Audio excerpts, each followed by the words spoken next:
Bueno, vamos a esperar que llegue la gente, que terminen de llegar. A ver si nos agenciamos un poquitito de cómo es el sistema, totalmente nuevo para mí.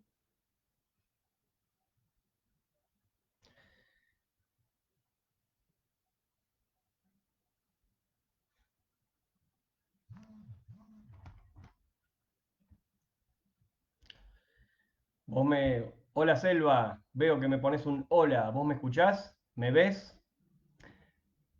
Olis, Nuria.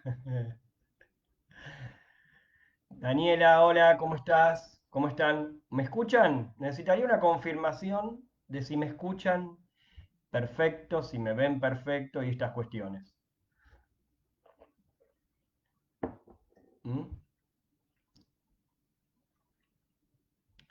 Si no me contestan, quiere decir que no me están escuchando, pareciera, ¿no? A ver, denme un segundito.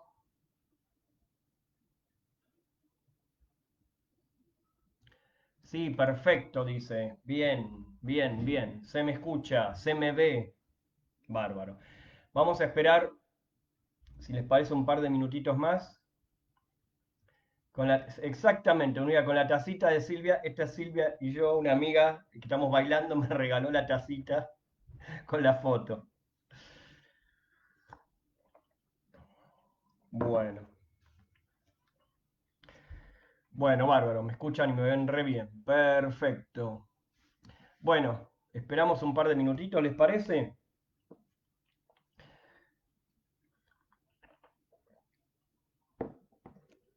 Vamos a ir viendo, a ver, supuestamente acá debería arriba tener un indicador de cuánta gente está en la sala.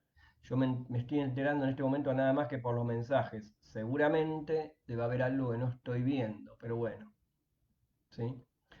Este, un minutito y arrancamos, ¿sí?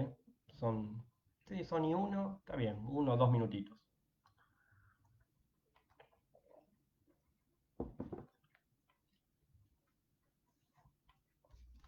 No se vayan, ¿eh? Quédense ahí.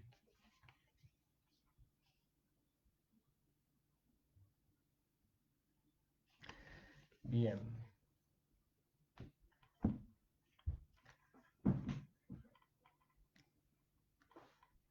Si se me llegara a colar mi gata por acá, voy a tener que incorporarla a la performance.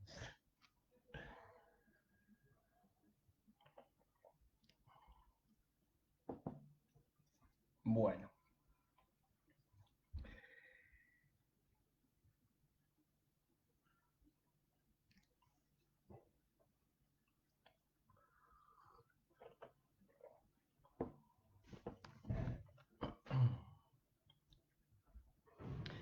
Bueno, vamos a empezar. Se me ocurrió este título, Senderos impensados del cine, para denominar este encuentro virtual en el que más que nada ustedes me ven y yo los leo.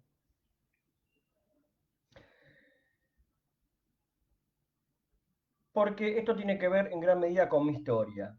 Pero no quiero empezar sin antes agradecer el espacio a Selva Di Pasquale, a quien un ex amigo mío denominó la incansable Selva Di Pasquale. Una gran persona y creadora, generadora de espacios de lectura, reflexión artística, literaria. Y también hay que decir que este, yo me siento absolutamente consustanciado con este espacio creado, la biblioteca virtual, ¿sí? Y es un espacio que hay y que tenemos que defender, ¿sí? Así que, bueno, gracias Selva en principio por integrarme al grupo también gracias por darme esta oportunidad de poder charlar, charlar no es la palabra, para poder expresar un poco algo, algunos de mis pensamientos en voz alta, que se van a traducir en los textos, pero vamos a pensar un poquito, reflexionar acerca de los textos, ¿sí? Bueno, cuando pienso en el título Senderos Impensados del Cine, estoy pensando más que nada en una relación con el cine que todos tenemos, pero también posibles relaciones con el cine, con las imágenes, que no tuvimos quizá todavía y que todos, absolutamente todos, tenemos la oportunidad de tener. ¿Mm? ¿Qué quiere decir esto? Que cuando nosotros estamos hablando de las películas que nos gustan, nos estamos parando en lo que denominamos gusto personal. Esto yo siempre lo digo, es algo de lo que estoy absolutamente convencido. El gusto, lo que llamamos gusto personal, es una zona de seguridad, es un corset que uno se pone, por lo cual, dentro del cual lo que yo autorizo desde mi yo, desde este lugar donde yo domino supuestamente mis gustos, mis tendencias, ¿sí? Autorizo a entrar, y otras imágenes que no autorizo, ¿m? Que quedan en la puerta, como en el boliche, que el patovica no los deja entrar. ¿M? El patovica somos nosotros. El recorrer senderos impensados del cine tiene que ver con ir más allá, tensar eso que llamamos gusto personal, abrirlo lo más posible, ¿sí? Siempre se puede un poco más. Doy clases desde el 2004 y esto lo he visto claramente, que tensando y tensando se puede un poco más y la mirada general de las imágenes cambia. ¿Mm? Bien. Hola Luis, Luis Basigalupo está ahí, grande. Entonces, este, este corset llamado gusto personal o que llamamos gusto personal, dentro del cual nos sentimos seguros, hay que cuestionarlo a mi entender todo el tiempo. Es una tarea que no tiene tanto de ardua como podría pensarse en principio. Es simplemente entrar, este, animarse a entrar en zonas en donde uno no había entrado antes y todos podemos. Necesitamos dos cosas nada más para entrar, abarcar la mayor cantidad de imágenes cinematográficas posibles. Dos requisitos, ¿eh? Hacer sinapsis y estudios primarios completos, ni siquiera secundarios. ¿Mm? Si hay un tipo de cine, una forma cinematográfica que requiere cierto saber intelectual, ese saber intelectual aledaño que uno necesitaría en el cine de ensayo, por ejemplo, que podrían ser las películas de Godard o de Kluge, de Jean-Luc Godard o de Alexander Kluge, por ejemplo, o de Jean-Marie Straub, ese saber extra lo puede tener todo el mundo, todos podemos acceder a ese saber. ¿Sí? No hace falta leerme 7 tratados o cursar siete carreras, ¿se entiende? Entonces, es un pequeño salto que uno puede dar en las direcciones que hasta ese entonces no había pensado. Senderos impensados del cine. O sea, de algún modo lo que estoy diciendo, en definitiva, que el cine es una cuestión de hábito. ¿M? Y el hábito se resignifica, al hábito se le incorporan nuevos hábitos, nuevos músculos se entrenan. ¿M? Ahora fíjense, nosotros podemos entrar al cine desde la cultura popular. Fíjense, o sea, algo que uno podría pensar eh, en principio si se para en la alta cultura, como algo banal, llano, o demasiado de trazo grueso, pero sin embargo, la cultura popular y las culturas populares de cada tradición hablan de esa tradición misma y son un mundo. Claramente se constituye un mundo. Más que el parámetro, digamos, de, por ejemplo, volviendo a la cuestión del cine, ¿no? Específicamente, de si una película es buena o mala, a mí me gusta pensarla como esto que estoy viendo está vivo o está muerto. ¿Mm? Iría por ahí la cuestión. Y la cultura popular no puede dejar de estar viva, ¿sí? Por ejemplo, hay un estilo cinematográfico italiano hiper popular en el cine, que es el giallo. El giallo son películas de crímenes, asesinatos a resolverse con una investigación habitualmente, no siempre es así, en donde lo más importante es la mostración del crimen mismo. Fíjense cómo uno puede entrar por la cultura popular para pensar su reconfiguración con las imágenes. Incluso si uno se piensa muy erudito, ¿sí? El giallo, digamos, lo transporta a un mundo que hasta ese entonces no había incorporado. Hay un mundo clarísimo en el giallo. ¿Cómo de algún modo me vinculo mucho más en profundidad yo con el giallo, investigando? Porque hace un par de años participé en este libro, editado por el colectivo Rutenberg, integrado por Natalio Pajés, Álvaro Bretal y Carlos Pajés. Se llama Giallo, Crimen, Sexualidad y Estilo en el cine de género italiano.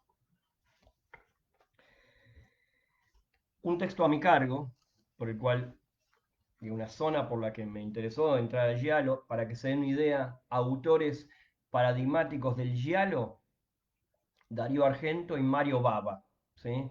Si me pidieran, digamos, cuál de los dos, digamos, por cuál de los dos entro, a mí me parece que hay, o sea, los dos plantean un mundo clarísimo, muy, muy potente, pero Mario Bava es el director por el que yo, digamos, entraría y no me iría si esto digamos, me abre y me abre. Un texto a mi cargo que salió en este libro, llamado Giallo, una ética de la impiedad. Hay algo en el morbo del asesinato, de la mostración del asesinato, que tiene que ver con la impiedad. Y me centro en varios ejes de la cultura popular, que es Diabolic, la historieta Diabolic italiana, la película Psicosis de Hitchcock y alguien que también en Estados Unidos ha sabido hacer giallos muy interesantes, que es Brian De Palma. Diabolic, Psicosis y el cine de Brian De Palma. Leo. En el comienzo fue el crimen, el mito fundacional en el que Caín ejecuta a su hermano, inaugura un capítulo fundamental de las ficciones. Tanto es así que si las crónicas periodísticas dan a conocer asesinatos de características peculiares, los mismos luego se ficcionalizan o se toman de referencia para futuros relatos. Tal es el caso del norteamericano Edward Hain de Plainfield, Wisconsin, a quien se le comprueban dos crímenes en 1957. La policía allana su casa y encuentra utensilios de cocina, máscaras y ropa fabricada con restos humanos. Esto abre la sospecha de su culpabilidad en otras muertes, más allá del conocimiento sobre sus incursiones habituales al cementerio local, con el objetivo de robar cuerpos para utilizarlos como materia prima de sus objetos. ¿Nos hace pensar en alguna película esto? Digo, Hein cuida a su posesiva madre hasta la muerte, tras lo cual mantiene intacta su habitación. Esto es una película puntual, que si vieron cine, o sea, si tienen un mínimo recorrido por algunas obras puntuales paradigmáticas, ya saben a dónde ir. No necesariamente tienen que saber a dónde ir, ¿no? Pero bueno, muchos se darán cuenta. Dice, pero muchos de los grandes asesinatos quedarán sin respuesta. Al año siguiente de estos hechos, en Turín, Italia, queda impune el del empleado de Fiat Mario Giliberti. La peculiaridad del caso radica esta vez en la identidad virtual de un asesino narcisista quien lejos de desaparecer apuesta a su propia trascendencia. Luego del crimen, envía enigmáticas cartas al departamento de policía local. Las misivas, llenas de incógnitas y juegos deductivos y verbales, operaban como pistas falsas. Todas estaban firmadas bajo el seudónimo Diabolich. Tanto el norteamericano Ed Hein como Diabolich se convirtieron en fuente de inspiración para la cultura popular de carácter universal. El asesinato de Plainfield le abre la puerta a la novela Psicosis de 1959 de Robert Bloch y a la película de Hitchcock basada en ella. A su vez, Diabolich inspira a las hermanas Angela y Luciana Giussani para su historieta Diabolic, que inaugura el Fumetto Nero, historieta negra italiana, de formato pequeño, manuable para su lectura en transporte público, un derivado del tradicional giallo. El giallo son las novelas policiales de cubierta amarilla. Las hermanas Giussani presentan a Diabolic como una suerte de héroe anómalo que junto a su mujer, Eva Kant, se dedica a consumar robos monumentales a aristócratas y millonarios sin excluir el asesinato. Siempre logran el objetivo. Su morada secreta incluye un laboratorio con artefactos creados para ocasiones de peligro, siendo la principal invención unas máscaras que les otorgan falsas identidades. El modus operandi suele ser el siguiente. Si la fortuna pertenece a una familia, los asesinatos de sus miembros se complementan con la asunción de sus identidades a fin de obtener información para el objetivo final. Diabolic es un asesino frío e impiadoso, en dialéctica con algunas conductas que lo humanizan, como su lealtad y protección a alguien ocasional que lo ayuda desinteresadamente, la debilidad por los niños o el amor profundo hacia su esposa. En cuanto a los dibujos de las Giussani, cierta tosquedad de las ilustraciones construye su propio verosímil a través de situaciones irreales. La mostración de los asesinatos es económica. A lo sumo, el gesto de horror de alguna víctima en momentos previos a su deceso ocupa la totalidad de la viñeta, pero jamás un cuchillo penetrando los cuerpos. La piedad que se les niega a las víctimas es concedida al lector de transporte público.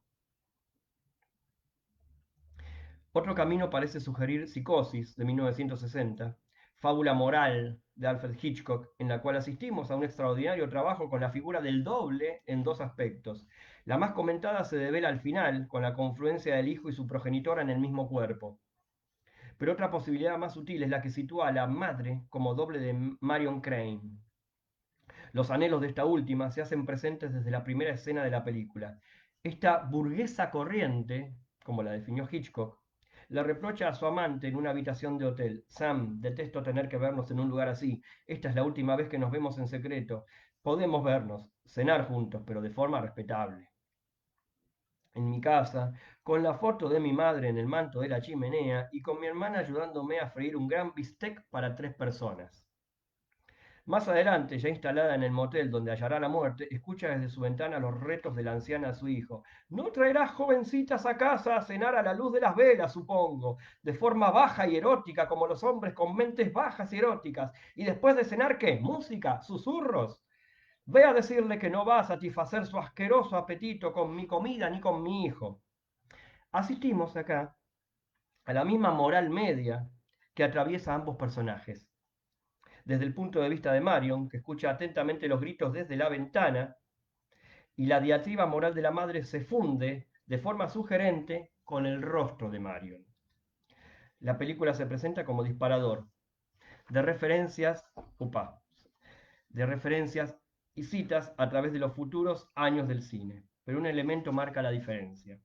No permanece en la memoria colectiva la resolución del enigma, la psicología del personaje o el derrotero de la víctima, sino el asesinato mismo. O no nos acordamos todo el tiempo de la escena de la ducha.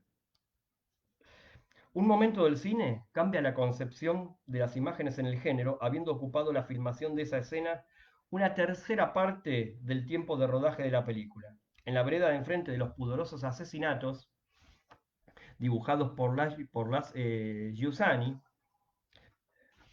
Hitchcock decide fetichizar un momento que ocupa casi 4 minutos en el corte final. A través de un trabajo excepcional de montaje que destaca una puñalada tras otra en el cuerpo de la víctima desnuda, ¿sí?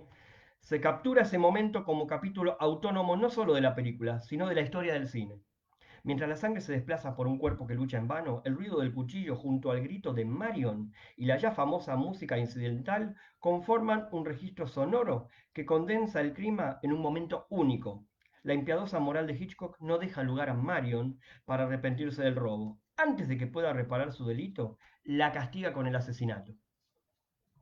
Pero a pesar del regodeo ante el crimen, el cuadro cinematográfico jamás acepta al cuchillo penetrando en el cuerpo. Solo en este aspecto, Psicosis comparte el pudor de las hermanas italianas.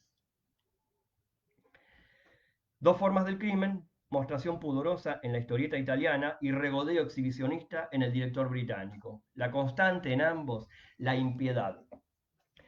Esto, que es el comienzo, digamos, es como la tercera parte de mi texto, del libro Giallo, Giallo, Crimen, Sexualidad y Estilo en el cine de género italiano.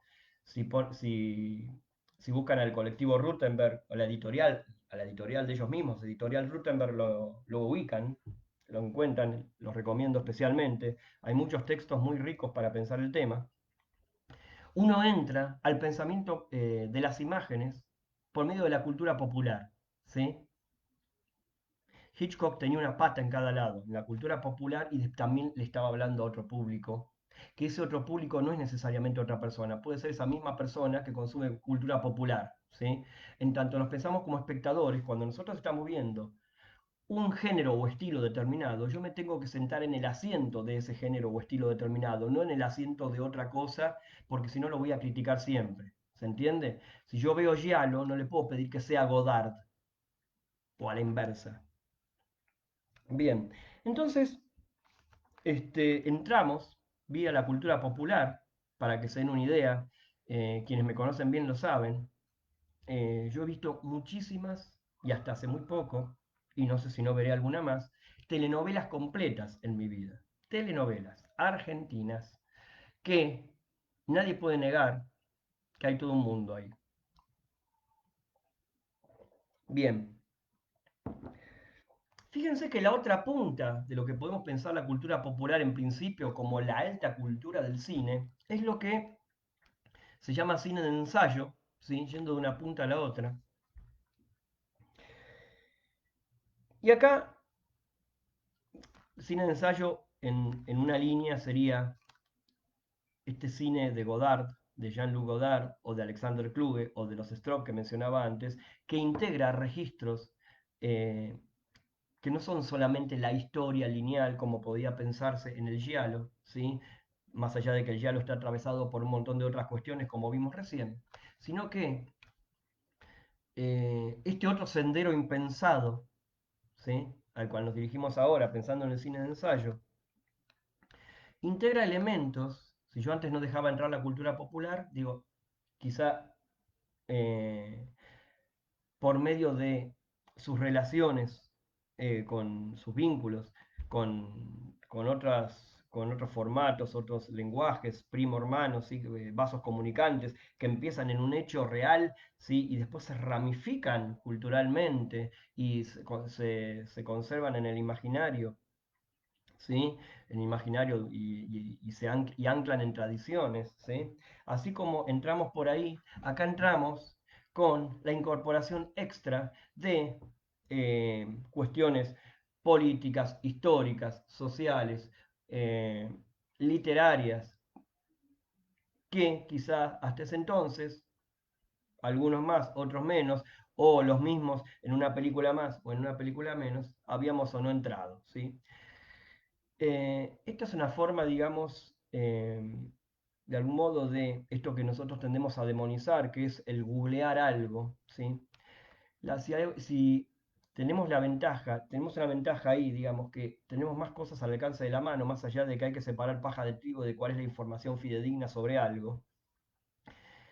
Hay elementos que, podríamos decir, los encontramos allí en Google más fácilmente que antes, por lo cual teníamos que ir a una biblioteca, que digamos, yo siempre apuesto a ir a las bibliotecas presencialmente, ahora no en la pandemia, no se les ocurre ir, pues no les va a abrir nadie, no hay nadie, pero yo siempre apuesto a ir físicamente, tener el material físico, el libro en la mano, el cuaderno en la mano, la cosa en la mano, ¿sí? Y la vía digital, que sea una segunda, tercera o última alternativa. Esta es la que tenemos ahora, ¿sí? Si no fuera por esto, ahora no nos estaríamos vinculando de algún modo, ¿sí? Este, y les voy a leer, para pensar en el cine de ensayo, cómo puede haber un puente hacia allí. Algunos fragmentos, si hay un poco de tiempo, estamos en 25 minutos, lo leemos todo, de mi autoría, que está en la página Hacerse la Crítica, que es donde principalmente yo escribo. Hacerse la Crítica es una página digital que saca un libro cada tanto periódicamente, ¿sí? Yo he escrito en varios de ellos, hasta ahora sigo escribiendo en la página. Encuentran en Hacerse la Crítica muchísimas lecturas de los mismos materiales a veces, vasos comunicantes entre textos, vasos comunicantes entre películas. eh, yo les diría que visiten la página cuya edición está a cargo de Paula Vázquez Prieto, Hernán Gómez, Ignacio Izaguirre y Romina Quevedo. Cuando yo comienzo en esta página, me convoca Marcos Vieites, que estaba en ese momento a cargo de la página junto con los mencionados, menos Romina Quevedo, que se incorporó hace un tiempo, y me propone escribir allí. Yo había escrito muy poco hasta ese momento, crítica de cine, y entro en este mundo que, digamos, claramente es todo un mundo.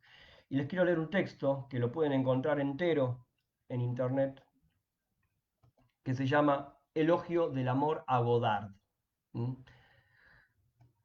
Elogio del amor a Godard. A propósito, en su momento, de la película Adiós al lenguaje, cuando se estrenó Adiós al lenguaje. ¿Mm? Entonces digo lo siguiente aquí: el cine de Jean-Luc Godard no es material excluyente para un grupo de eruditos. Quien se encuentre dispuesto está en condiciones de acceder a su poética. ¿Mm? Es un poco lo que venimos hablando. Lo que distingue a los autores de ensayo, como el citado Godard, Kluge, Jean-Marie Straub, los que le nombré recién, pensando un núcleo duro a modo de ejemplo, es que trabajan para un espectador que busca más allá de la herencia de las narrativas decimonónicas, o sea, de las narrativas lineales, lo que le llamamos a veces, digamos, un poco socarronamente, el cuentito, en las cuales todo se presenta en estas narrativas servido y nada es necesario investigar por fuera de las relaciones interpersonales que plantean, o sea, las relaciones entre personajes, ¿sí? Dicha búsqueda, la búsqueda más allá de esto, la piensan para que sea la búsqueda de cualquiera.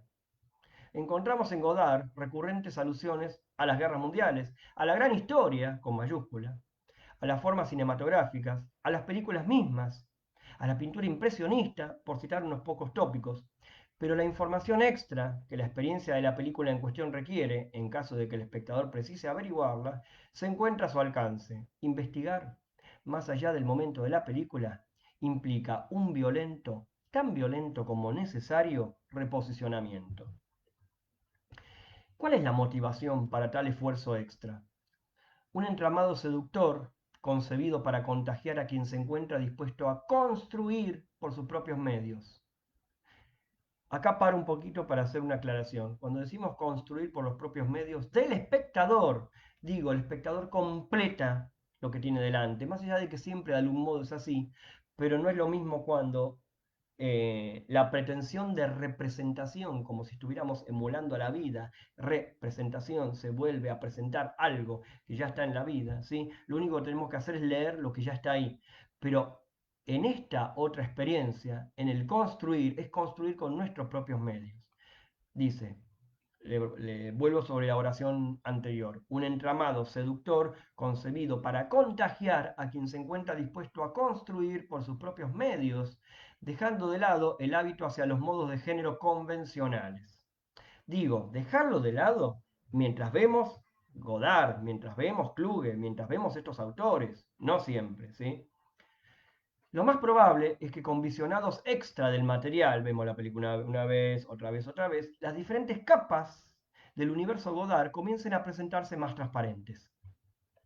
A tales fines, es importante la renuncia a la pretensión de recibir información ordenada linealmente, en función de darle su oportunidad a un universo apoyado en un particular trabajo sobre el polo perceptual,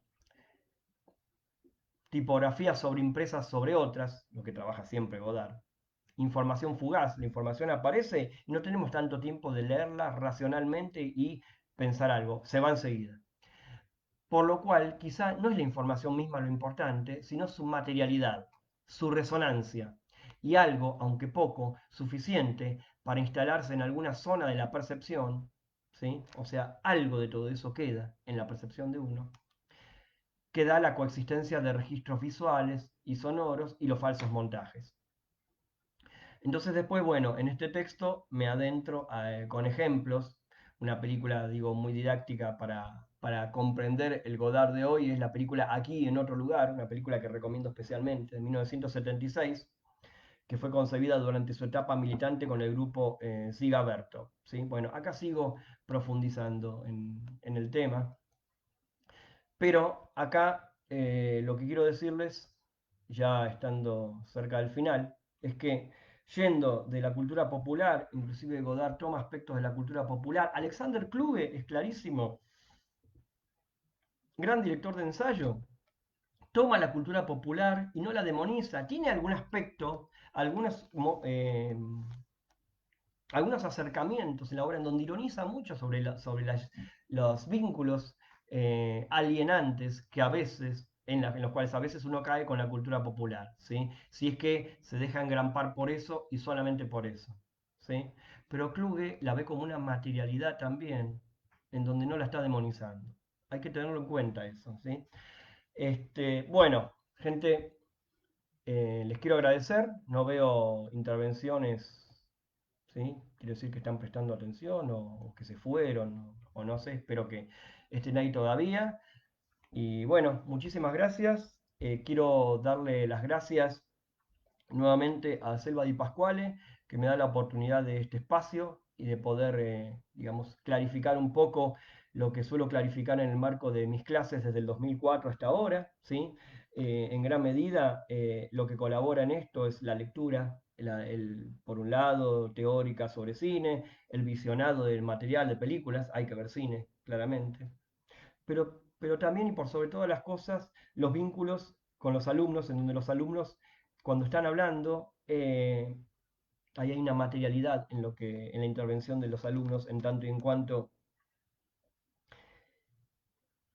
me están hablando de su vínculo con las imágenes, y ahí es donde yo establezco, digamos, de algún modo, habiendo conocido ya tanta gente dando clases, los patrones por lo menos generales, de a dónde va más o menos la cuestión del espectador, en términos de búsqueda, de análisis, de hallazgos, de inquietudes. Así que bueno gente, Daniela me pide más, bueno, podemos hacer una segunda. No, gracias a vos, Selva. Gracias por tu pasión, me dice Celia. A ustedes por estar escuchando, muchísimas gracias. Laura Lumumba, bueno, gracias Laura por lo que decís, muy interesante. ¿Quieren más? Bueno, podemos hacer otra si es que Selva me deja. Un poco más, bueno, hagamos un par de minutitos más, si les parece. Esto, ¿cómo entrar? Y ya voy a terminar con esto, esta entradita. Una película de hace unos años que salió publicada en uno de los libros de Hacerse la Crítica del año 2016. Este se llamó El acto de la crítica, el último se llama Arqueologías, todavía quedan algunos ejemplares del último, de los anteriores también creo, así que si escriben a la página, si les interesa también encontrarse con escritura crítica, pueden hacerlo, pueden entrar y ahí todo, claramente las diferentes plumas abren mundos también, hay una materialidad propia de los textos, gente, claramente. ¿Mm? Este texto se llama, y les voy a leer el comienzo, nada más para, o sea, el primer párrafo. ¿Sí? El texto se llama La fe y la creencia en el cine. Más allá de que está en el libro, también lo encuentran en internet. Este texto fue a propósito de la película Ave Fénix de Christian Petzold, película alemana. Pero para, digamos, plantear una posibilidad de entrada más a la cuestión, ¿no? Podríamos estar hablando horas de esto, de todo lo que hablamos aquí. Dice lo siguiente, digo lo siguiente. Quien establece una relación con la historia, historia con mayúsculas, y las historias que se desprenden de ella, quien es capaz de interrogarla e interrogarlas, es quien habitualmente se siente autorizado para ver en el cine y encontrar en él aquello que convive con la linealidad en una película sin buscarlo. Imágenes mentales, autoconciencia de momentos previos de la pantalla, universos... Uy, está mi gatita acá, esperen que la saco. Amor, ahora no. Saluda a la gente. Ahora no, en un ratito. Ya termino. Ahora va a subir de nuevo, seguro. Esperen que acá perdí el renglón. Bueno, quien es capaz de interrogar a la historia y las historias que se desprenden de ella, es quien habitualmente se siente autorizado para ver en el cine y encontrar en él aquello que convive con la linealidad en una película sin buscarlo, imágenes mentales, autoconciencia de momentos previos de la pantalla, universos que albergan, entre otros, al material visto, y un siempre provisorio mapa subjetivo del mundo contemporáneo en permanente diálogo y conflicto con el pasado. No es solo la anécdota de la película, sino lo que no se encuentra allí en su literalidad, lo más vivo de la obra. Exponente de estas políticas, de estas políticas de la Cámara, perdón, es Ave Fénix, de Christian Petzold, uno de los directores centrales de la denominada, no autodenominada, Escuela de Berlín. Con esto, y para terminar, quieren que deje a la gatita. Lo que pasa que si me... ¿Sabes lo que pasa, Laura? Si dejo a la gatita que me pasea por los teclados, me puede hacer un desastre y se corta la cosa. Nunca pasó, pero podría pasar. Es muy impune esta, ¿eh? No hay algo más antinarrativo, o sea, poco previsible, que una gata, que un gato, ¿no? Gato, gata. Por suerte, ¿no? Este, sí, Daniela es hermosa.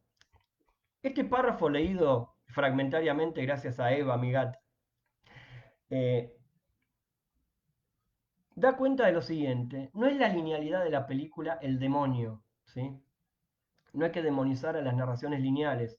El giallo son narraciones lineales y esta película expresamente política, eh, Ave Fénix, que trata de cómo, como tantas películas, cómo la guerra sigue irrumpiendo años después en los cuerpos de las víctimas, cómo en esa linealidad puede encontrarse otra cosa más allá de la linealidad misma, más allá del cuento, ¿sí? Por eso hay autores que se encargan de ponerlo mucho más de relieve y otros autores lo hacen en forma muchísimo, muchísimo, muchísimo más sutil. Bueno, gente, ahora sí, muchísimas gracias a todos. Nos despedimos y bueno, espero que la hayan pasado bien y les haya gustado y servido. Y nuevamente, tercera vez ya que lo digo, mi agradecimiento a Selva, ¿sí? Gracias. Suerte.